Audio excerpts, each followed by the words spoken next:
बीनी एक तजस्सुस पसंद लड़का था जो अपने छोटे से गांव की लाइब्रेरी जाना बहुत पसंद करता था।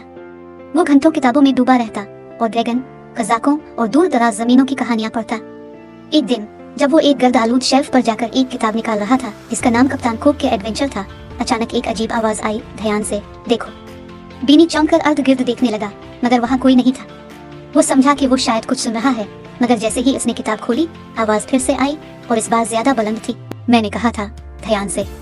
बीनी ने खौफ के मारे आंखें खोली और कहा, कौन है? मैं कप्तान कुक हूँ और मुझे तुम्हारी मदद चाहिए, किताब ने जवाब दिया।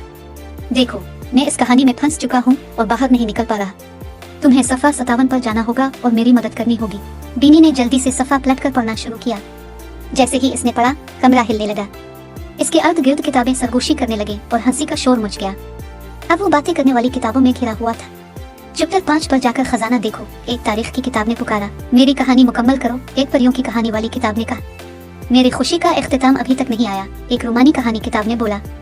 बीनी को खुशी और घबराहट दोनों का सामना था। वो कैसे इन किताबों की मदद कर सकता था?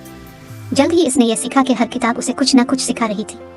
कप्तान कुक ने बहादुरी सिखाई, तारीख की किताब ने कदीम सल्तनतों के बारे में बताया, परियों की कहानी वाली किताब ने मेहरबानी के बारे में सिखाया और रूमानी किताब ने दूसरों के साथ हसन सलूक की अहमियत बताई। लेकिन जैसे ही बीनी इस जादुई मुहिम से लुत्फ अंदोज हो रहा था, अचानक कदमों की आवाज आई। लाइब्रेरियन मिस्टर थोरन आ रहे थे। वो एक बहुत संजीदा शख्स थे और किताबों के साथ किसी किस्म की छेड़छाड़ पसंद नहीं करते थे। बीनी फौरन बातें करने वाली किताबों को एक मेज के नीचे छुपा दिया। मिस्टर थोरन अंदर आए और मशकूक नजरों से उधर उधर देखने लगे। तुम यहाँ क्या कर रहे हो, बीनी?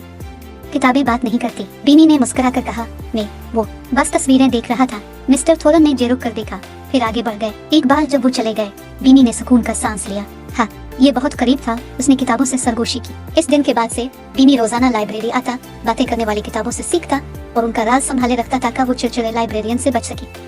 इसे मालूम था कि किताबों के पास इसे सिखाने के लिए बहुत कुछ है और वो इसे दरियाफ्त करने के लिए बेचैन था।